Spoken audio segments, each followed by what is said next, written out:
It's my show. It's my show. It's my show. It's my show. It's my show. It's my show. It's my show. My show. My show. My show. My show. Okay, guys, Nicky Nonsense here with Brandon Bailey and our very special guest, Shut the fuck up. Skylar Gannon. Shut the fuck up.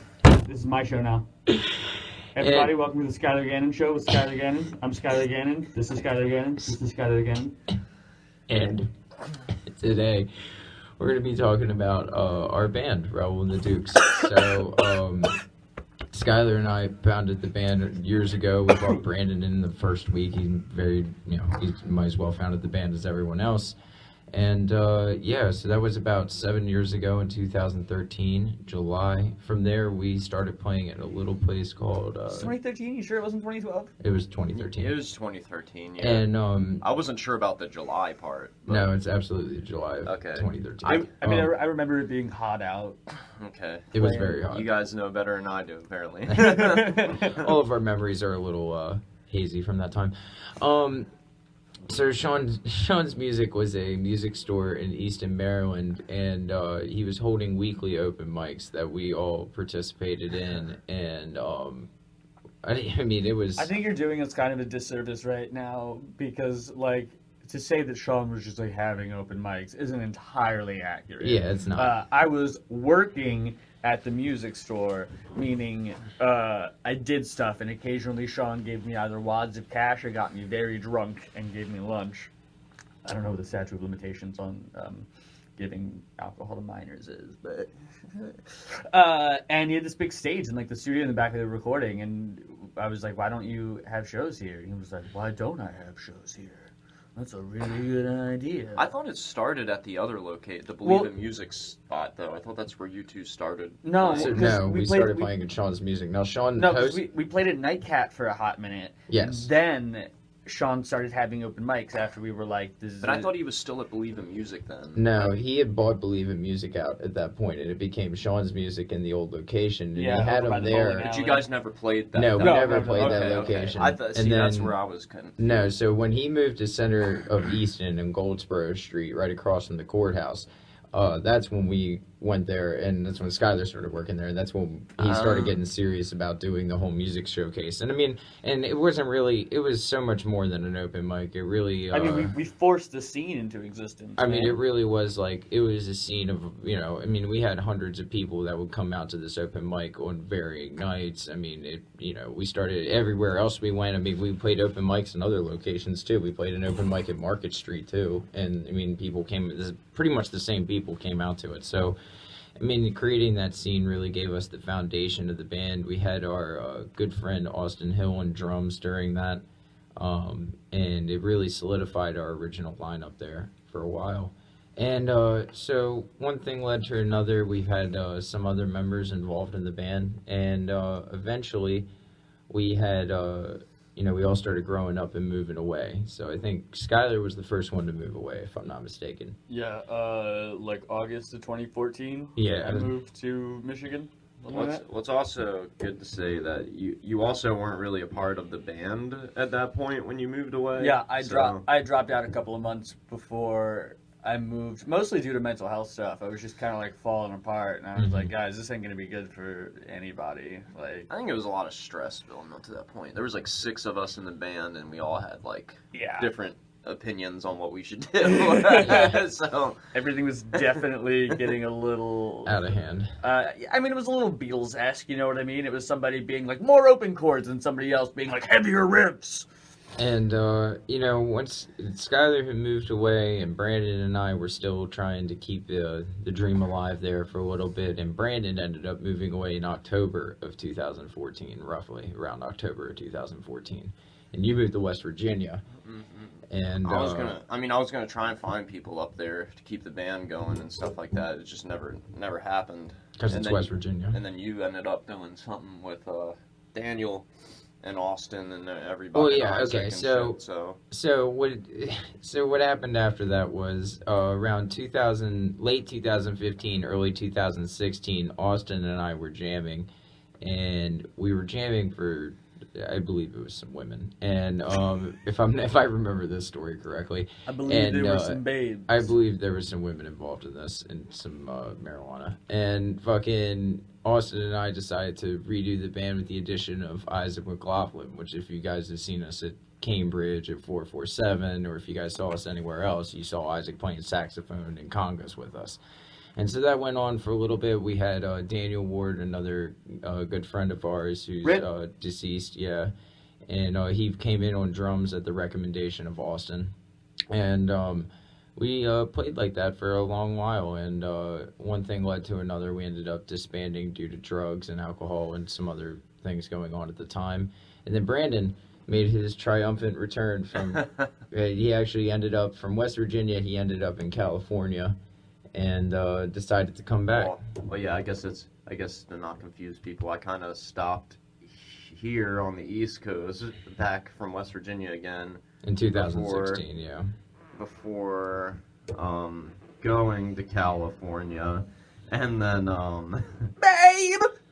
Yeah, so we got back together, got everybody. I don't know how long it had been since you guys had started jamming before I came back. Austin and Isaac and I had been jamming for a few months, and you showed up, I think, about 3 months into it, because we had played a couple shows and some open mics and stuff, and then you came back and we played one big set at an open mic as close to the original Dukes as we could get without Skylar being there. Yeah, really. And it was me, you, Austin, and Isaac, and we played a killer set on YouTube, and it was definitely like a precedent for what was to come. Like it definitely reminded all of us of how good the music was. And how, I personally wish I could have, stuck around. Maybe who in knows, hindsight, like what would have been had we kept up what we were doing at that time. Well, I feel like it's important. Like, I don't think that we would be able to be sitting here and treating the content the way that we're treating the content if we all hadn't have kind of fucked off and done a bunch of stuff for a little while. You know what I mean? Well, I think in light of everything that's happened, with Daniel and Austin too, like that's kind of it serves us more of a purpose right now to do this. Absolutely. So what ultimately had brought us all back together was the recent passing of Austin Hill, our drummer. Fucking mortality, yo.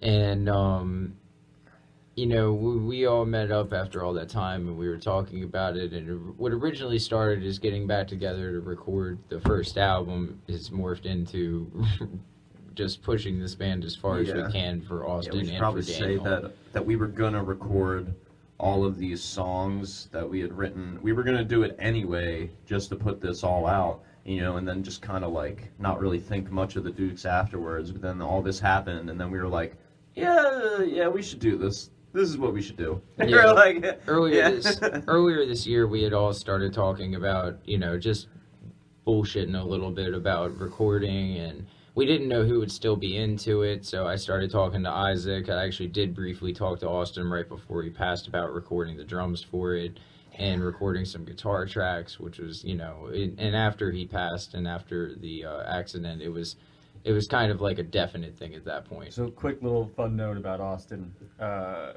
Probably one of the best guitarists I've ever seen in my life. And I was putting this band together, and anybody who's ever put a band together will tell you that finding a drummer is probably the most difficult. Especially when you live in Centerville. Yeah, when you live in the middle of fucking nowhere. And I can't connect you to my thought process at that point in time because I was a drunk child. But more or less, I said, Austin, you should learn how to play drums for my band. And where anybody else would have been like, fuck you, man, I'm going to do anything else. Austin was like, yeah, okay, sure, I'll figure it out. And he fucking did. He just absolute legend. Absolute legend. For someone to pick up an instrument they were never trained on, now Austin had guitar lessons, he understood music, but for someone to pick up a trained string instrument player to pick up a percussion, like a drum kit, and learn it within 2 months was just ridiculous. Note how this all started too, like for anybody who wants to know, about Austin, like him and our friend Jaron Bedema. He was really into like death metal and skating and stuff as well.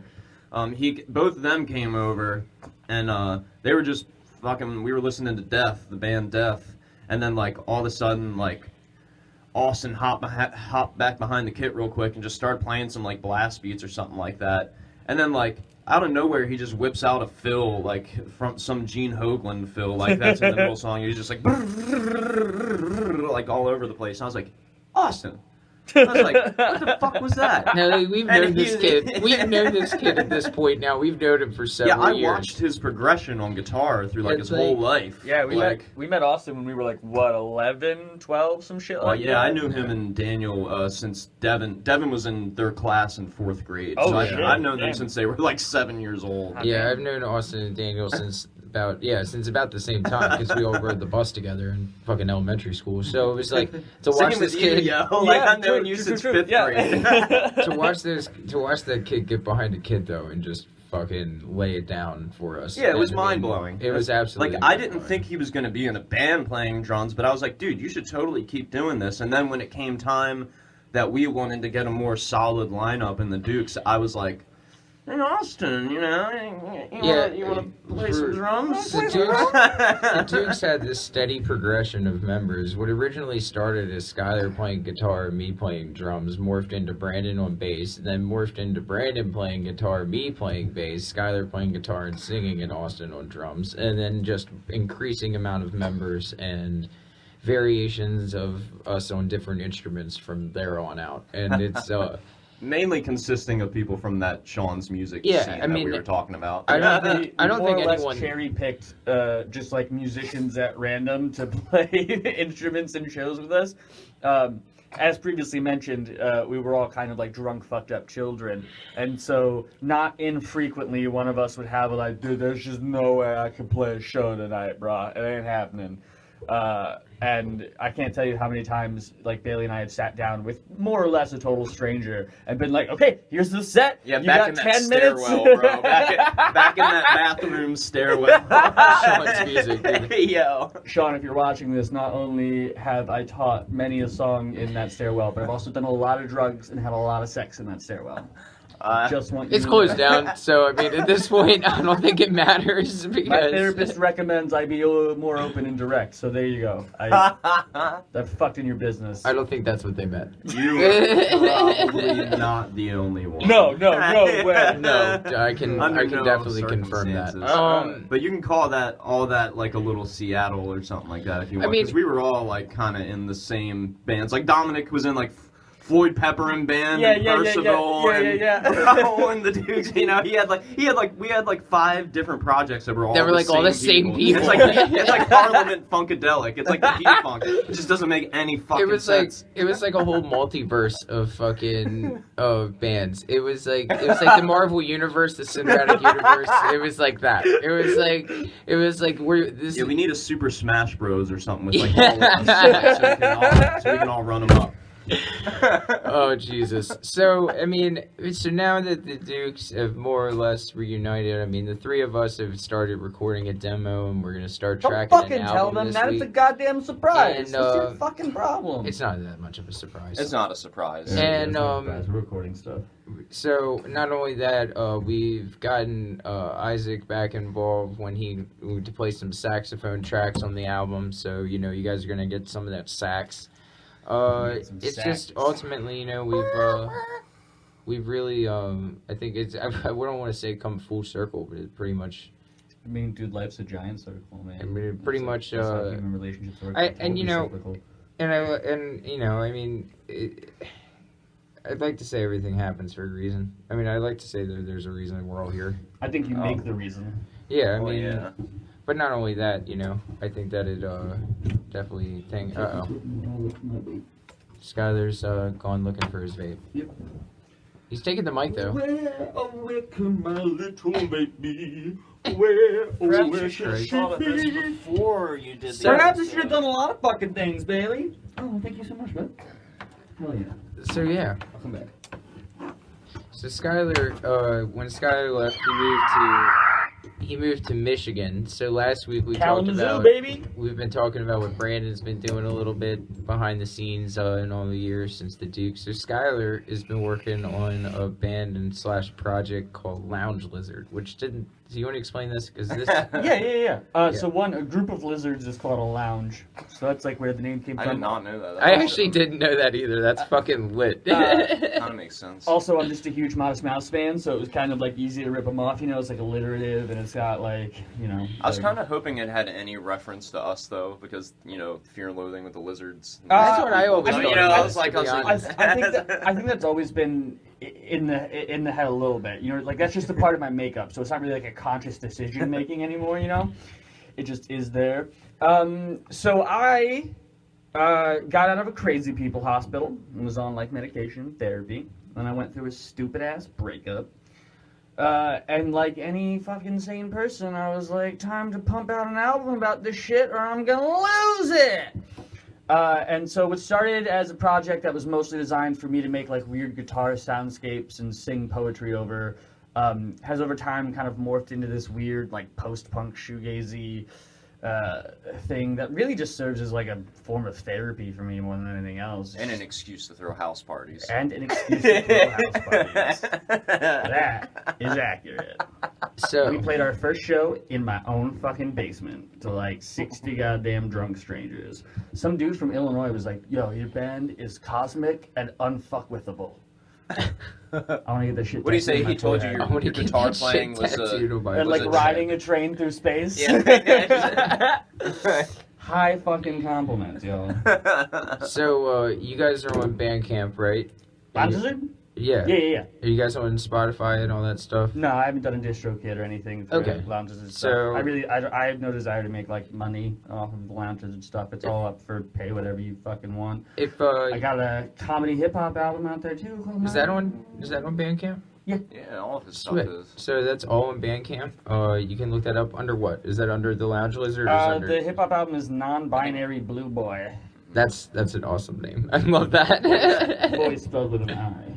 So, and then LoungeLizard Bandcamp. So, yeah. So again, guys, we're Raoul and the Dukes. Later on this episode, we have a musical performance. The three Yes. of us coming. One of the first you will see in God since 2014, probably. So- I don't know the last time he was performing with us. It might have So, been 2013. The last time Skylar performed with us was in 2014, and this has literally been 6 years since Skylar has performed with the Dukes and performed these songs.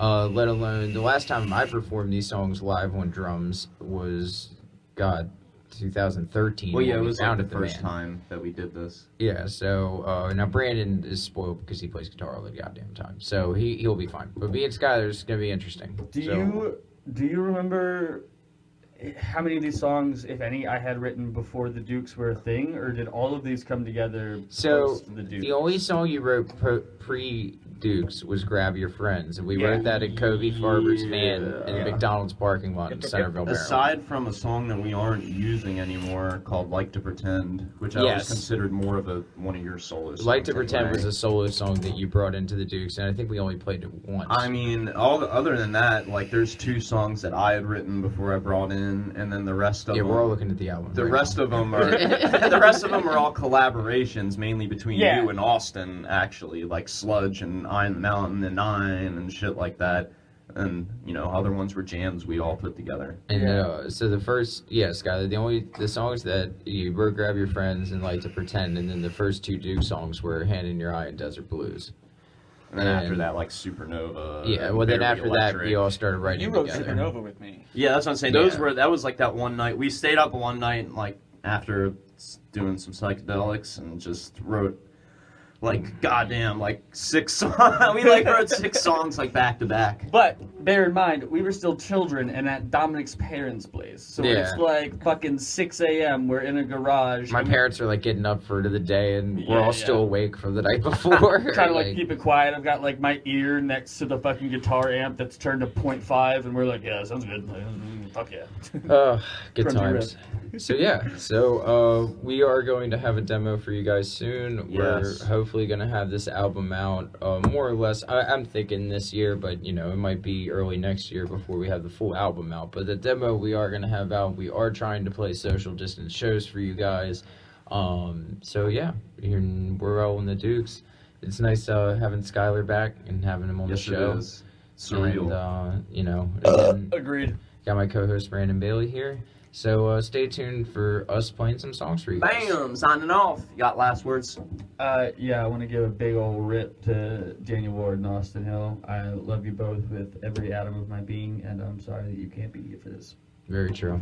We're doing it for you, though. This is all for you, motherfuckers. All right, guys. Have a good day, and I will see you all later. Fuck your couch! You didn't have to do that, but that's alright. Raoul Dukes, this is I'm the Mountain.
Just grab your friends.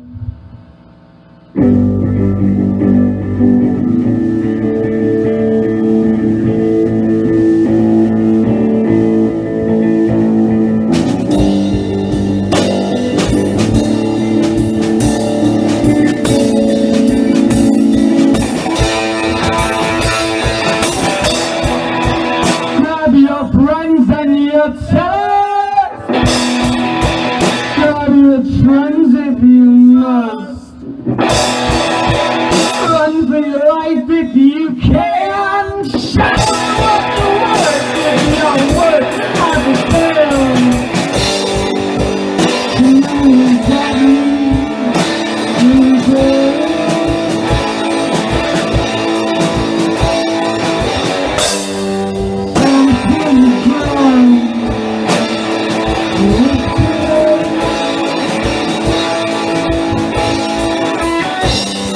Won't catch you away.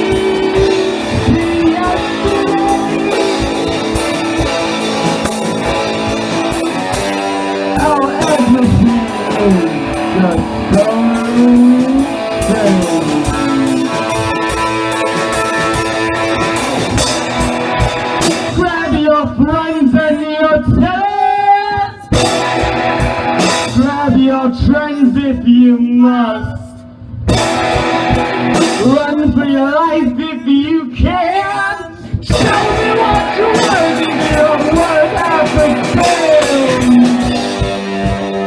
You got me.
That was Grab Your Friends.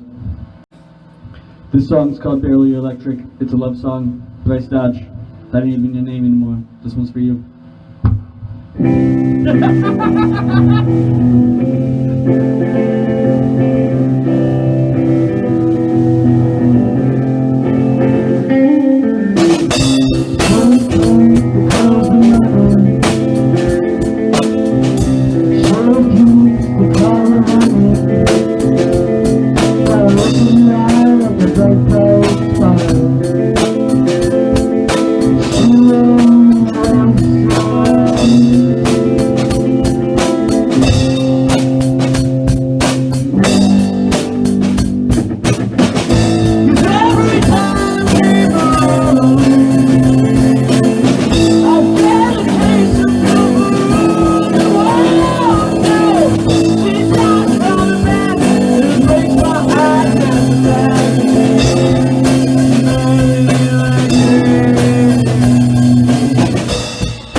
This is Red Light Love Song.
Thanks for listening.